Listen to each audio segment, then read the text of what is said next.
over the point check function and how to access it using the Lennox ductless wireless remote controller. This function allows us to get into our indoor units and collect system performance data such as T1 through T4 sensors, frequency, compressor stop, indoor and outdoor fan speeds, etc. You will note I have two columns here. One column is for benchmark values with the system not operating, and the other column is going to be used for while the system is operating or while the system has a call for heat. There is also another form that we use or can be used for multi-zone systems that will allow you to collect this information for each individual head. I will also note the SW1 switch in the outdoor unit will allow you to collect most of that data as well in a multi-zone application. Down here at the bottom of the sheet, it does tell us how to enter this mode.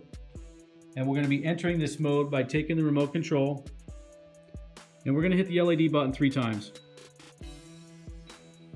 And then we're going to hit the swing button 3 times.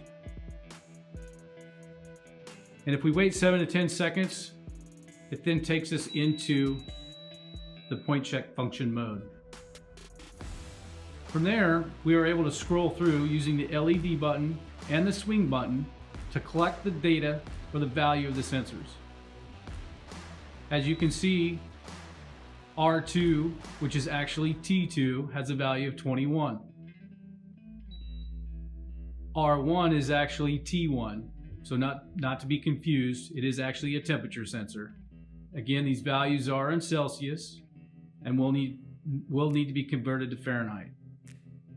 I would encourage you to use a cell phone to record this information, as it's a little bit more difficult to do it one at a time and write it down. By using a recording, it will allow you to collect all the data at once, and then you can simply take that data over here and bring it over and just fill out the form. Once we've got the information on the forms, we can then evaluate system performance. We'll be able to see the difference of the T1 through T4 sensors, see what actual frequency rate is, indoor and outdoor fan speeds, and hopefully troubleshoot these things in a little bit more efficient manner. I'm hopeful you find this information helpful when trying to troubleshoot our Lennox ductless product. Thank you.